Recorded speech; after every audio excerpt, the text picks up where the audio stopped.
Charlie's overarching passion was his Christianity and his devotion to his God.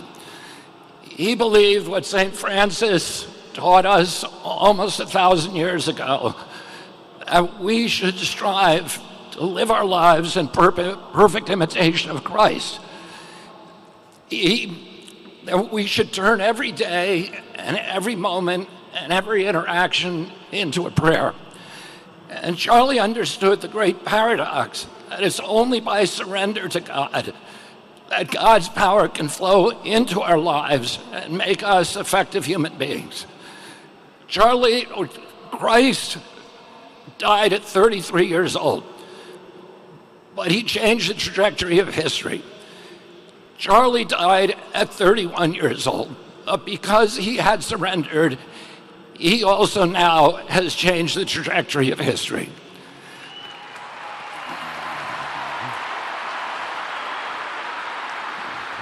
Charlie's other passion was free speech. He understood that the free flow of information was the soil, the water, the sunlight for democracy. He understood democracy's great advantage was that our policies were formed by ideas that had triumphed in a marketplace of debate and conversation. He thought that conversation was the only way to heal our country. And this was particularly important during a technological age when we are all hooked into social rhythms, social algorithms that are hacked into the reptilian cores of our brain and amplify our impulses for tribalism and for division.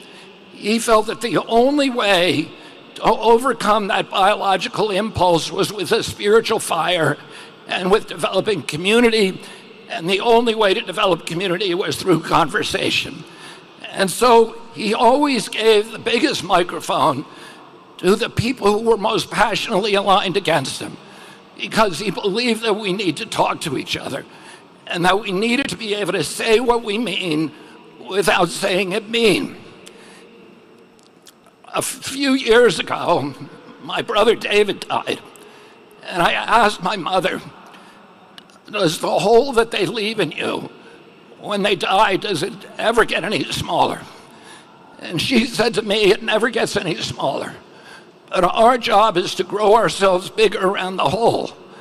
And we do that by taking the best qualities, the best, most admirable character traits of the person that died, and integrate them with restraint, with discipline, with practice into our own character. And in doing that, we make ourselves larger and the whole gets proportionally smaller.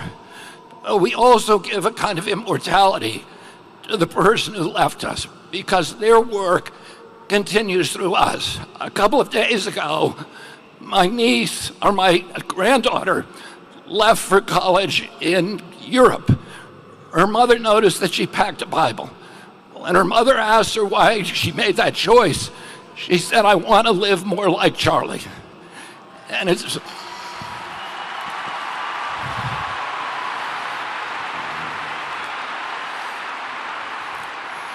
In one of my first conversations with Charlie in July of 2021, we were talking about the risks that all of us take when we challenge entrenched interest, the physical risk. And he asked me if I was scared of dying. And I said to him, there's a lot worse things than death. And one of those things is if we lost our constitutional rights in this country and that our children were raised as slaves. And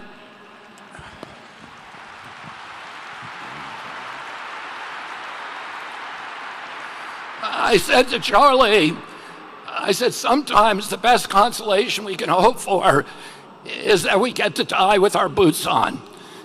Well, Charlie died with his boots on, and he died to make sure that we didn't have to undergo those fates that are worse than death.